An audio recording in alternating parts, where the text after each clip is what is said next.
Ladies and gentlemen, it is my real pleasure to introduce to you the real Mr. Smith comes to Washington, the president of the Heritage Foundation, Senator Jim DeMint.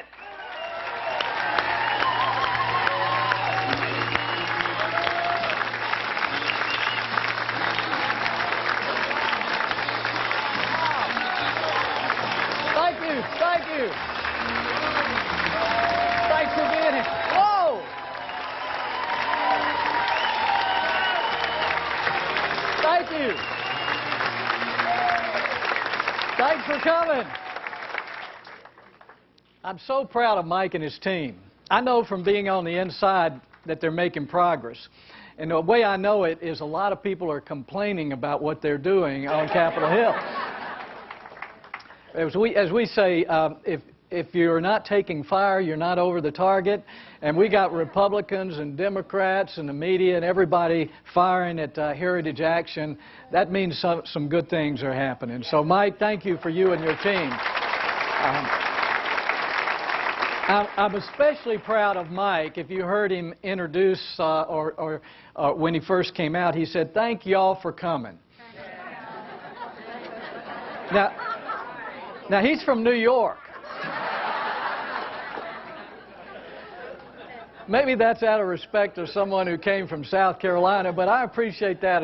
He's making a lot of progress in trying to relate to us everyday Americans. But I hope you're as inspired as I am, that you can really make a difference. And that's what we really want to talk about here tonight.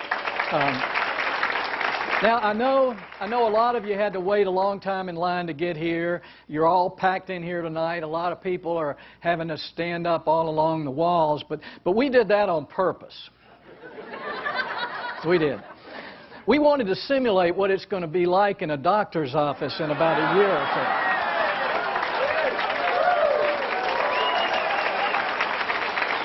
so. So, welcome to national government-run health care. This is what it's gonna be like. I can't tell you how good it is to be out of the Senate and with you here tonight. So many good things have happened to me since I left the Senate. The first thing was I didn't have to go to the inauguration. And then it got even better. I didn't have to go to the State of the Union address.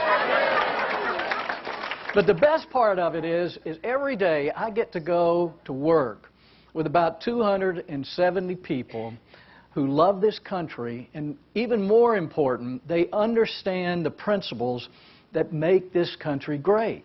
They understand why we're the most powerful, successful, prosperous, most compassionate nation that's ever been on the face of the earth. They know why that happened. It didn't happen by accident. It was not geography. It was not even the people that were here. It was a set of ideas that were unique to the whole world. That's why we're gathered here as conservatives tonight, is we believe in this country and we love this country. We want to protect those things that make this country so wonderful. It's great to start a meeting like this. Well, thanks. The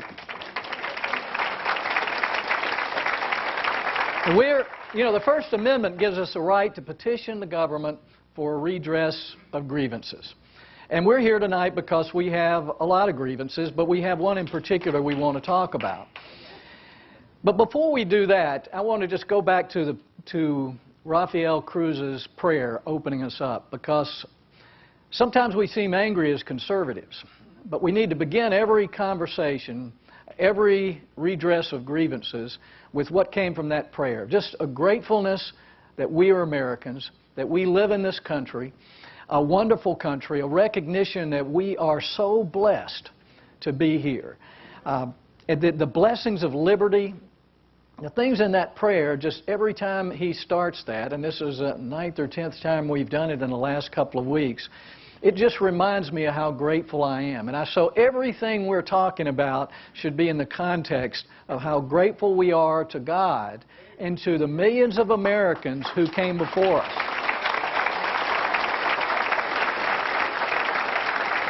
Because we know that we've got our rights and privileges and blessings not only from God, but from millions of Americans who sacrificed, worked, many gave their lives so that we can have what we have here today. And we know Ronald Reagan reminded us that freedom is a fragile thing, that it can become extinct in each generation, that we as Americans have to stand up and fight for what we've been given. And I know a lot of you have. A lot of you have in uniform served our country. A lot of you have been responsible. Thank you for all. But the service goes beyond just that of the military and in uniform, because we know as Americans that if you're responsible for yourself, if you raise a family, if you volunteer in your church, in your community, you work to make this country better, that is part of handing to the next generation what is so good about this country. And so many in Washington have forgot that this is not a top-down country. We didn't become great because we were centrally managed and centrally planned with someone in a distant place making our decisions for us. The reason we're so unique and so prosperous and successful, and the reason there's so much opportunity in America, is we are a ground-up country, beginning with the individuals and the families and the little platoons that Burke talked about that make this country great. Freedom is really when millions of people can make their own decisions about what they want to do and what they value. And when you have millions of people doing that, you create this dynamic freedom we have where people are innovating, they're entrepreneurs, they're starting businesses, they're working in their communities and volunteering to make things better. That's what America is all about. But when we have someone and we have politics and politicians who they want to take those freedoms away and replace it with a centrally planned, centrally managed system that has destroyed so many nations. You know, our gratefulness then turns to frustration and sometimes anger when people are betraying those principles that we know might make life better for everyone who lives in this country. You know, we're not here tonight just for ourselves or people who vote for conservative ideas. As conservatives, we're not going to rest until every American can get their hands on the ladder of opportunity and climb as high as they can dream. That's what we're about.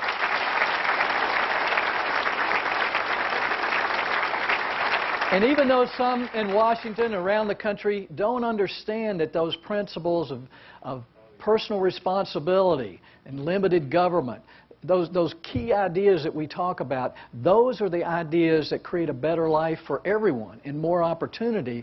Even though some folks don't understand it, I'm not going to rest until they do, that they understand why America is so special and so blessed. And we cannot sit idle while people misinform and give all these false promises so that people give more and more of their freedoms to a government, even though those promises consistently don't come true. We know that what we're here tonight for is true. It's not a theoretical political argument anymore. We know where President Obama's policies take our country. We don't have to look anymore at Greece and Portugal. We can look close by at Detroit. Folks, that is a picture of where liberal progressive ideas go. Detroit was America's premier city, highest per capita income in the country. You're the pride of our country in the auto business there.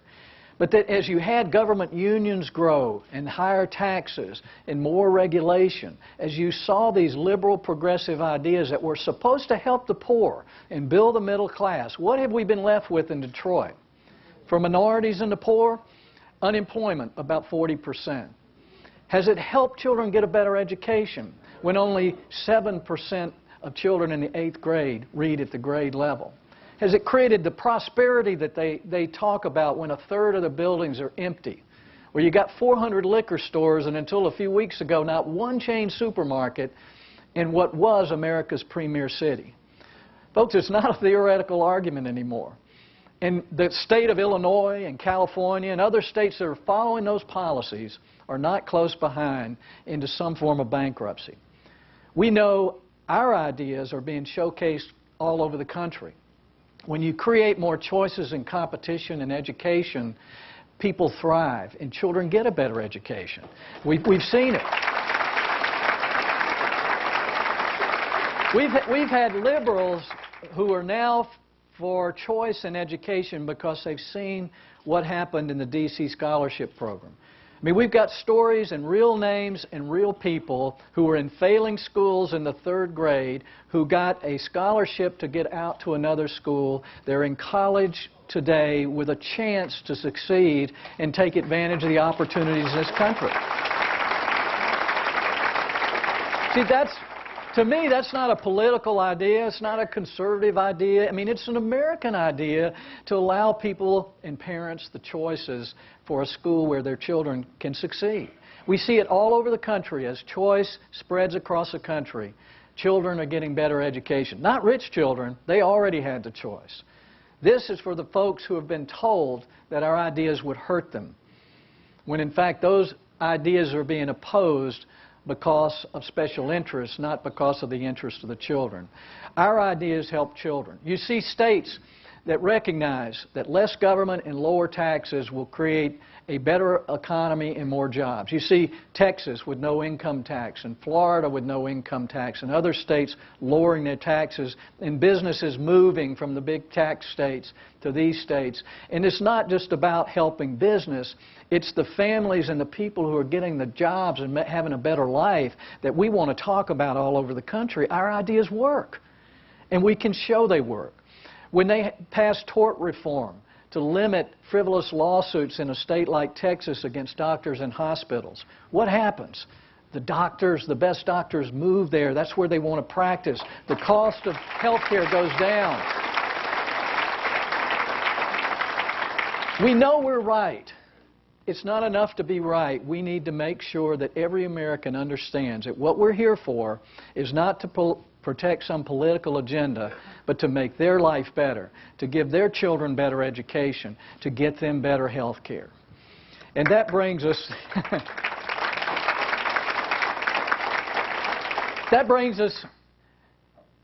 to what we call ObamaCare.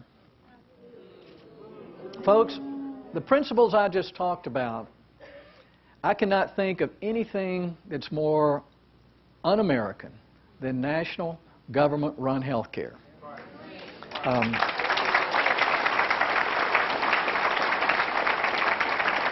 Those who believe in those principles of socialism and collectivism we've seen over the centuries, they see as their holy grail taking control of the health care system. It's such a personal service. It's such a big part of the economy. If they can control that, they can control most areas of our lives.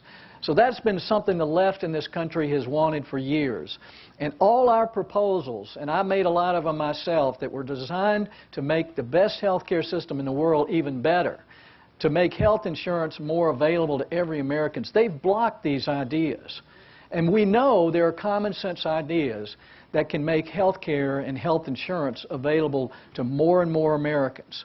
You don't have to have a 2,000-page bill and 20,000 pages of legislation.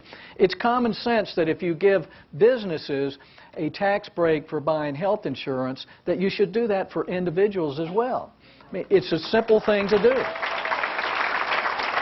That would make health insurance less expensive and more available to individuals.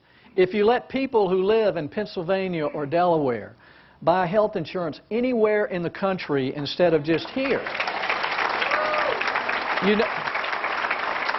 then you have dozens and dozens of insurance companies instead of just a few competing for your business. And then the choices you want, whether it's high deductible, low deductible, or keeping your children on the policy until they're 45 or whatever you want, those choices become available as companies have to compete for your business, not just your employer's business. And we know that small businesses have to pay a whole lot more for health insurance than large companies.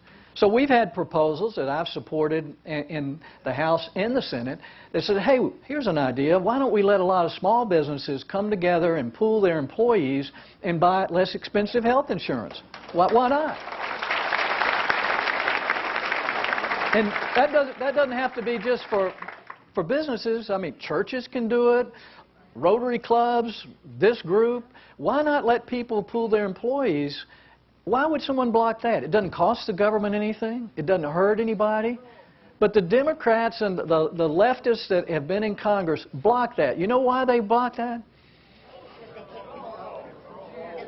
Because they want national government-run health care. They don't want our system to work better. And when we have ideas to work with the states to create insurance plans for those who have pre-existing conditions, high-risk conditions, the Democrats don't support that. It's not about getting people insured.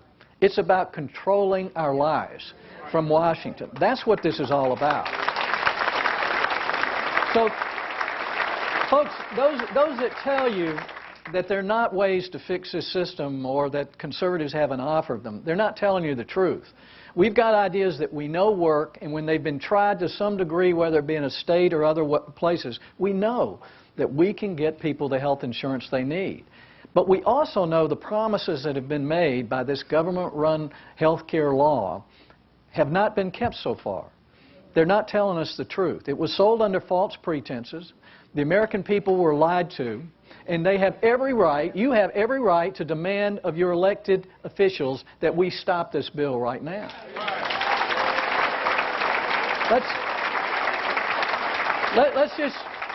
Let's review some of the promises so you know that, that if you expect people to get good insurance from this, that promise isn't going to come true either. What did they tell you? Okay, first of all, it's going to lower the cost of health insurance. The President said by this point, the average cost of a health insurance premium would go down $2,500. Instead, they've gone up about $2,100. Okay? They told Americans, if you like your health insurance plan, you can keep it. The folks at UPS found out that's not true. The folks at Universal Studios, when we were in Florida, found out that that was not true. And a lot of Americans are finding out not only are they not going to keep the health insurance they want, they're not going to keep the job they want. They're being moved to part-time. This was supposed to improve the economy and create jobs. That was one of the promises made about this bill. Now the second largest employer in America is a temporary firm. Even the unions are saying it could destroy the 40-hour work week. Folks, the promises are not coming true. So the promise that people who don't have good health care now are going to have it under this plan is not going to come true either. And the reason for that is they push people onto Medicaid-style plans that don't pay doctors enough to see you. What's going to happen is you're going to have a plan, but you're not going to have a doctor that's going to see you. It's like having a bus ticket with no buses. And I think the final thing for me, after being in Washington and seeing the federal government try to do a lot of things, big things, small things, I've yet to see one thing that the federal government can manage well.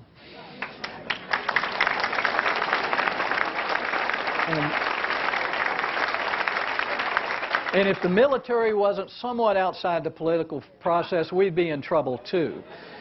But folks, even though programs like Medicare and Social Security that people have paid into, these are promises we have to keep. The way they've been managed in Washington, all the money you've put into Social Security all your life has been spent. Spent before you got there, and the program now is in the red. More's going out than is coming in. People have been paying into Medicare their whole life, out of every paycheck. There's no money been saved. That is creating tens of trillions of dollars of liability on our children. Those are the programs they say are working. But I've seen them try to start small programs that seem like they could do it. Because they were going to help sell American cars a couple of years ago. You remember Cash for Clunkers?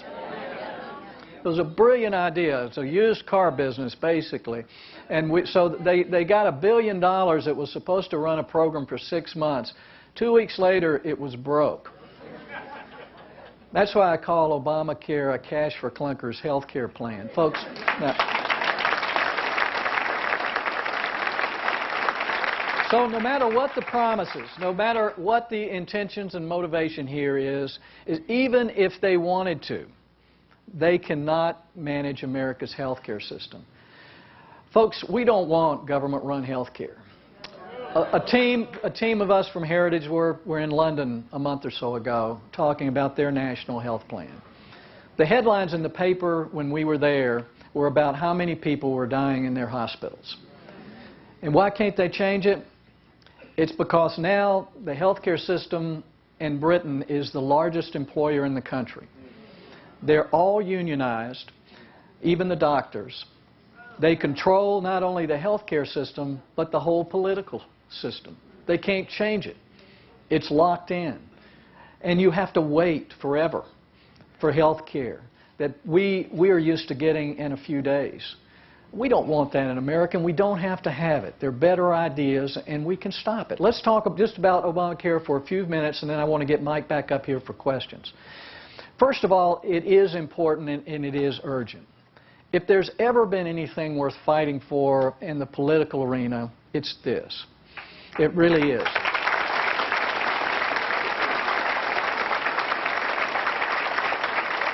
You know, as Americans, government-run health care will change everything about America. Our culture, how we think about each other, not only our health care system, but our political system. It's 1/6 of our economy. And it's really important to all of our lives that we have high-quality health care. It's urgent because October 1st is when the sign-up begins, and then January 1st, tens of billions of dollars of subsidies go out the door. There are those in Washington who say the best strategy is to let this thing be completely implemented. Americans will see what a mess it is, and that'll help the Republicans win the next election. I'm not willing to unleash that plague on America in hopes that we can unravel it later. Because those who are... Thank you.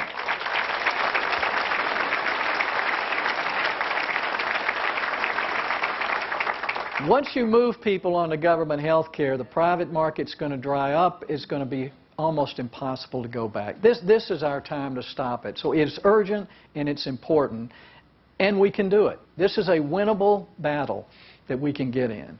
I'm interested in what they're saying in Washington about this. A lot of the talking heads, the commentators and politicians are saying, DeMint, Heritage, you're crazy. You can't win this. This is impossible. You know, I've been told a number of times that things were impossible in Washington. A lot of those are called senators now. Because when I broke ranks a couple of years ago and said, this place is a mess, we're not going to change it until we change the people that were here, I didn't go through the party. I went to the people out around the country. I went to Pennsylvania, and it wasn't real popular to endorse Pat Toomey against a sitting senator.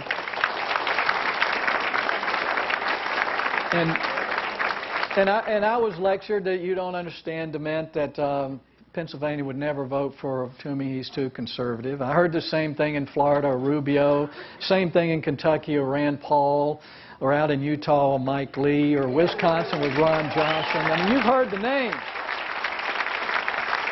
We hadn't won the battle, but one thing I saw is when they say it's impossible, it's a good time to go to work, because I think it really is possible that we can change things.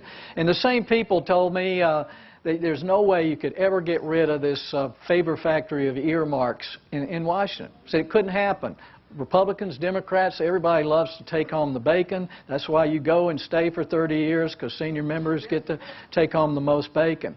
We couldn't change it. I had a resolution in my conference in 2008 to ban earmarks, and I got 5 votes and a lot of dirty looks and lectures and things. But we took the case to the American people. We talked about bridges to nowhere. We talked about the waste and the fraud and the abuse, to the point where 75% of Americans thought we should get rid of these things, even though sometimes it benefited their state or congressional district. And what happened? The politics followed. You had people in 2010 running on a pledge that if they got there, if you elected them, they would walk in the door and they would ban earmarks. And that's what happened. 2010, when Toomey and Rubio and Rand Paul and this new group came into the Senate, the first thing we did is that same petition that failed a couple of years before passed by 1 vote. And earmarks have been gone since then.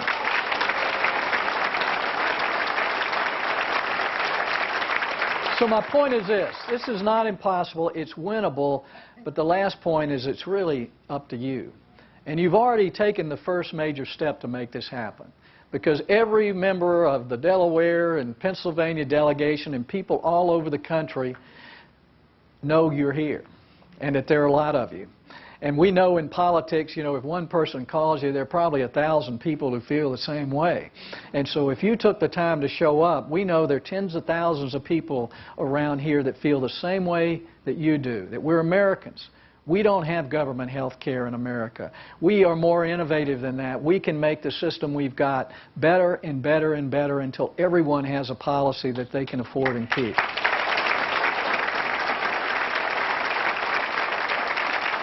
So let's celebrate our country here tonight, the principles that made us great, and let's leave here and do something about it. Our whole point of going around the country, this is Heritage Action's tour, I'm a guest traveling around with them, is we at the foundation side want to make sure people understand how bad this policy is and educate and communicate people that they can do something about changing it. Heritage Action takes the ball from there, takes the message to Congress, builds the networks around the country, and together, we the people can stop this bill. Mike, come on.